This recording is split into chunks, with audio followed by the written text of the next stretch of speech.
नमस्कार, झमाझम क्रिकेट की टनाटन खबरों के साथ मैं हूं राजीव मिश्रा। नमस्कार, मैं हूं आपके साथ अनन्या बेदी। और सबसे पहले अगर हम बात करें मैच को लेकर राजीव, तो सवाल चेन्नई को लेकर है, क्योंकि जितनी भी अच्छी टीमें हैं वो लगातार हम देख रहे हैं प्लेऑफ से बाहर हो रही हैं, टीमें हार रही हैं, लेकिन चेन्नई जिसको लेकर तमाम एक्सपेरिमेंट किए गए, लेकिन फिर भी लगातार चेन्नई हार रही है। बिल्कुल, और वाजिब सवाल उठाया अनन्या ने। इस सवाल का जवाब अपने क्रिकेट एक्सपर्ट से भी जानेंगे, साथ ही पैरी मैच प्रेडिक्शन पे भी बात करेंगे, जहां पे सुनील यश कालरा के साथ पूर्व क्रिकेटर मदन लाल जी भी हमारे साथ होंगे। और साथ ही सबसे बड़ा सवाल कि आखिर रविंद्र जडेजा, जिनको कप्तान बनाया गया था शुरू में, उनको बैक भी किया महेंद्र सिंह धोनी ने, फिर अचानक रविंद्र जडेजा टीम का साथ क्यों छोड़ देते हैं, चेन्नई सुपर किंग्स के पेज को अनफॉलो क्यों कर देते हैं, ये अपने आप में बड़ा सवाल है अनन्या। बिल्कुल, और क्योंकि इतने एक्सपेरिमेंट्स के बाद भी अगर लगातार टीम हार रही है तो इसको लेकर आखिरकार जिम्मेदार कौन है, ये भी बड़ा सवाल है, और लगातार इस पर हम चर्चा करेंगे। राजीव, हमारे खास मेहमान हमारे साथ जुड़ गए हैं। बिल्कुल, सबा करीम और राजकुमार शर्मा जी हमारे साथ जुड़ चुके हैं। इनसे आज इस गंभीर विषय पे बहुत डिटेल में हम चर्चा करेंगे।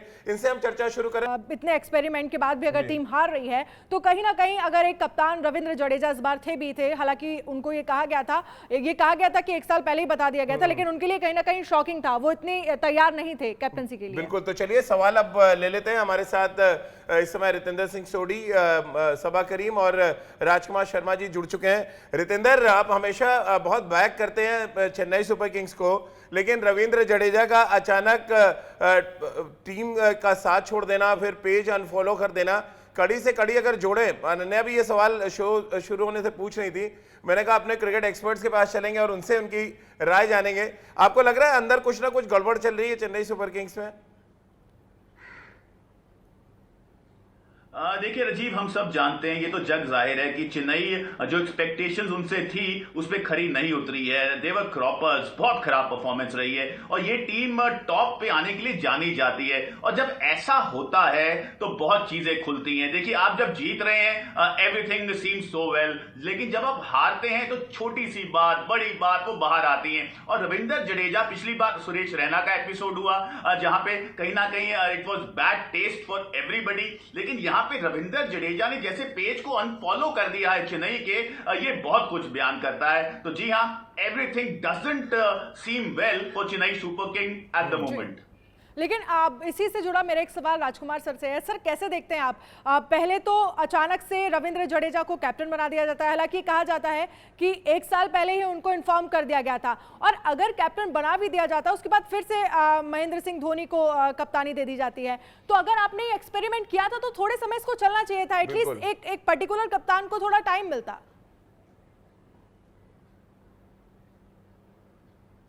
बिल्कुल अनन्या, बड़ा अजीब सी सर्कमस्टांसेस हैं चेन्नई सुपर किंग के साथ।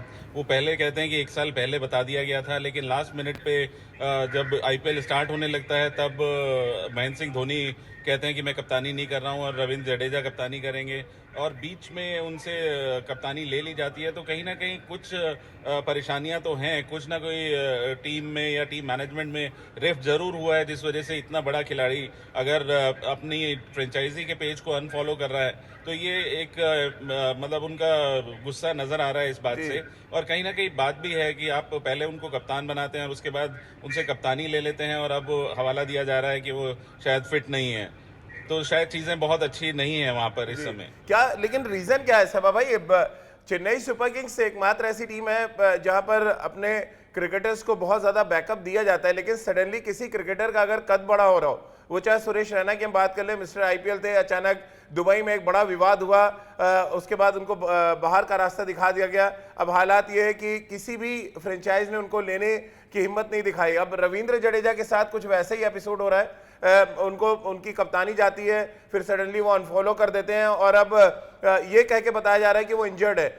कैसे आप देखते हैं इन सारी कड़ियों को अगर आप जोड़ के देखें? क्या कद बहुत मायने रखता है? कद महेंद्र सिंह धोनी से ज्यादा बड़ा या बराबर अगर किसी को होता दिखता है तो वो फ्रेंचाइजी को हजम नहीं होता, वो महेंद्र सिंह धोनी को हजम नहीं होता।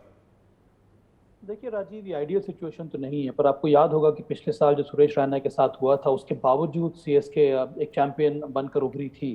अब जडेजा के साथ क्या हुआ है ये साफ नजर आ रहा है कि जो पीछे से जो बातें आप मानते हैं सब भाई जो कुछ हो रहा है गलत है जडेजा के साथ? मुझे लगता नहीं कि इस तरह से ट्रीट करना चाहिए एक खिलाड़ी को जिसने आपकी टीम को इतने सालों तक सर्व किया है। और जडेजा कोई ऐसे वैसे खिलाड़ी है नहीं वो बीसीसीआई के सेंट्रली कॉन्ट्रैक्टेड खिलाड़ी हैं, वो भी ए ग्रेड के प्लेयर हैं। और मेरे विचार से जो जो कम्युनिकेशन रहा है, कप्तान बनाना, फिर उनकी कप्तानी छीन लेना, इन सब चीज़ों से मुझे लगता है कि थोड़ी बहुत अनबन सी पैदा हो गई है सीएसके के कैंप में, जिसकी वजह से अब मुसीबत यहाँ तक पहुँच गई है कि जडेजा अब वो आगे खेल नहीं रहे हैं। कहा जा रहा है कि इंजर्ड हो जाएंगे, और मुझे तो ये लगता है कि आने वाले समय में नेक्स्ट ईयर से आई डोंट थिंक कि वो अब सीएसके के लिए खेल पाएंगे। और मुझे पूरा ऐसा लगता है, विश्वास है कि अब आने वाले समय में कोई ना कोई दूसरे फ्रेंचाइजी के लिए वो खेलेंगे। बिल्कुल बिल्कुल, लेकिन सबा जी, आपको नहीं लगता कि एक बॉसिज्म कहीं ना कहीं टीम को लेकर भारी पड़ रहा है, और यही वजह है कि टीम लगातार सफर कर रही है? हम देख रहे हैं टीम को हार का सामना करना पड़ रहा है तमाम एक्सपेरिमेंट के बाद भी। नहीं अनन्या, मुझे लगता है कि ये सारी जो बातें होती हैं वो ड्रेसिंग रूम में होती हैं, पर एक बार जब मैदान में आप उतर जाते हैं, इन सब बातों से उठकर आपको सामने प्रदर्शन करना होता है। और ये सीएसके ऐसी टीम नहीं है, कई ऐसी टीमों के साथ हो चुका है। अंत में जैसे कि मैंने पहले ही बताया था कि सुरेश रैना के साथ भी ये हुआ था पिछले साल इन सब चीज़ों के बावजूद सीएसके एक चैंपियन बन गई थी। तो मुझे लगता है कि अंत में एक शानदार इन्वायरमेंट बनाकर रखना टीम के लिए जरूरी होता है, पर आपको मैदान में जाके खुद परफॉर्म करना होता है। यहाँ पर आपने कप्तानी बदल दी तो कोई फायदा होता नहीं। अगर टीम एक संतुलित नहीं है, अगर उसके मैच विनर्स परफॉर्म नहीं कर रहे हैं, तो फिर आप एक हाई प्रोफाइल टूर्नामेंट जीत नहीं सकते हैं।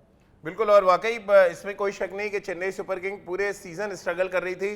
12 मैचों में अगर 8 मैच अनन्या हार जाती है टीम, तो फिर वाकई सवाल उठने लाजमी सी बात।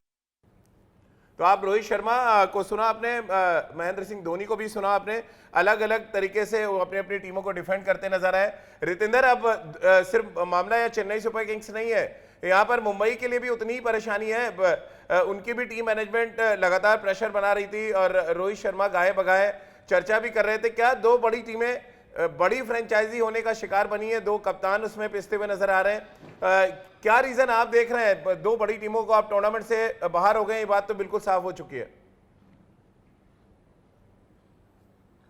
देखिए राजीव, ये तो बयान करता है कि जो T20 क्रिकेट है ये बहुत अनप्रिडिक्टेबल है। यहाँ पे आप नहीं, आप कुछ कोई हम प्रिडिक्ट कर सकते हैं रितेंद्र, अब कुछ अनप्रिडिक्टेबल नहीं है, दोनों टीमें बाहर हैं।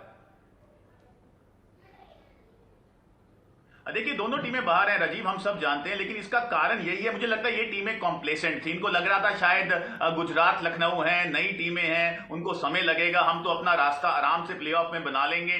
और जिस तरह हम बात करते हैं दिग्गज प्लेयर्स की, आप अंबती रायडू, रॉबिन उथप्पा की बात करें, देवर क्रॉपर्स कंसिस्टेंट नहीं दिखे हैं, जडेजा ने स्ट्रगल किया है। अगर हम कप्तानी की बात करते हैं, रोहित शर्मा ने ज्यादा रन्स नहीं बनाए हैं। तो ये दर्शाता है कि अगर आपके टॉप प्लेयर स्ट्रगल कर रहे हैं, अगर आपके डोमेस्टिक फोरम प्लेयर परफॉर्म नहीं करते हैं, then you can't qualify for the playoff. तो जी हां, लॉट टू इंट्रोस्पेक्ट। लेकिन यहां पे रविंद्र जडेजा का मैं कहना चाहूंगा राजीव, अगर वो नाराज हैं कि उनको कप्तानी से हटाया गया है, तो उनका कोई हक नहीं बनता है। देखिए उनको मौका मिला and he was a failure, he couldn't handle the captainship.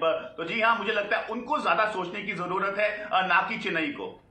चलिए, तो अलग अलग हमारे क्रिकेट एक्सपर्ट्स की अलग अलग राय है। रितेंद्र सिंह सोढ़ी ये मान रहे हैं अनन्या कि रविंद्र जडेजा को अपना गुस्सा मैदान पे दिखाना चाहिए था, सोशल मीडिया के पेज पे नहीं दिखाना चाहिए था। बहरहाल आज बड़ा इंटरेस्टिंग मुकाबला है, जो भी टीम जीतेगी उसके चांसेस बहुत बढ़ जाएंगे। और यहाँ अगर हम आरसीबी की बात करें अनन्या, तो वो अगर जीते तो वो प्लेऑफ का टिकट ले लेंगे, क्योंकि 14 अंक है और 16 अंक होने के साथ वो अपने आप को सेव कर पाएंगे। तो चलिए, ये दो बड़े मैच हैं आज की। अगर हम बात करें पंजाब और आरसीबी के बीच में, आरसीबी किस तरह से तैयार है, उनके लिए एक ही टैगलाइन है कि रन बनाओ और प्लेऑफ का टिकट पर आओ। अब इसके लिए सीधे राजकुमार शर्मा जी के पास चलते हैं। राजकुमार जी, वैसे तो आप कार में बैठे हुए हैं, लेकिन गाड़ी अटक अटक के चल रही है आरसीबी की। ऐसा लग रहा है जैसे आपकी गाड़ी स्पीड ब्रेकर पे आके रुकी हुई है। ठीक उसी तरह से इस समय आरसीबी के हालात हैं। कैसे स्पीड ब्रेकर से पार पाएंगे? क्या गुरु मंत्र देंगे आप? रितेंद्र तो बड़ा मुस्कुराने लगे हैं जैसे कि मैंने आपको सवाल किया।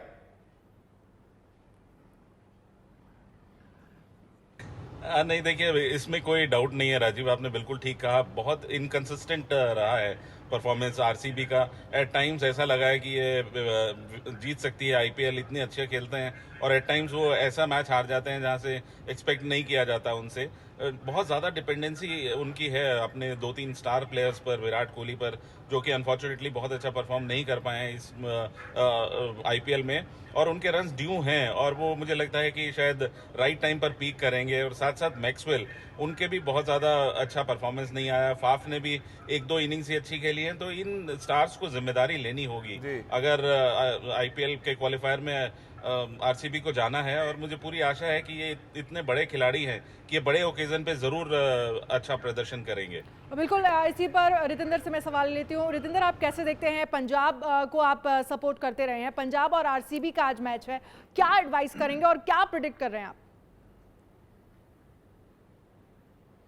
देखिए, यहाँ पे अभी राजीव ने बात की कि गाड़ी में है राजकुमार जी, गाड़ी उनकी थोड़ी अटक रही है, तो मुझे लगता है अटकती जाएगी आज शाम तक, क्योंकि पंजाब के साथ बड़ा मुकबला है। अब अनन्या, पंजाब का they have nothing to lose. देखिए रितेंद्र, आपको पता नहीं है किस गाड़ी में बैठे हैं राजकुमार जी, ऑटोमेटिक गियर वाली गाड़ी है, कभी भी टॉप गियर लग जाता है उसमें।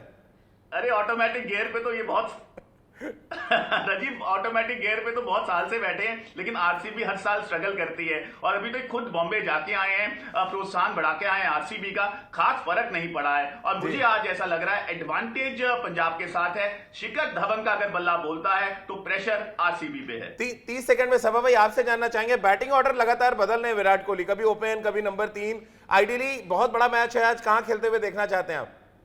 मैं तो प्रेफर करूंगा विराट नंबर 3 पर खेलें, तभी ये ज्यादा स्टेबिलिटी प्रदान कर सकते हैं। पर हम लोगों ने गाड़ी की बात की, यहाँ पर मुझे लगता है कि सोडी के अगर हम देखें, वो भी कई बार गाड़ी से हमारा शो कर चुके हैं, वो तो ट्रैफिक लाइट तोड़ के आगे निकल जाते हैं। तो अच्छी बात यह है कि राजकुमार शर्मा जी रुक के हमारा प्रोग्राम ये कर रहे हैं। मुझे आशा यही है कि मैदान में जो मैच होगा वहां पर भी सभी रूल्स और रेगुलेशंस के मुताबिक विराट कोहली बल्लेबाजी करेंगे और आरसीबी मैच खेलेगा।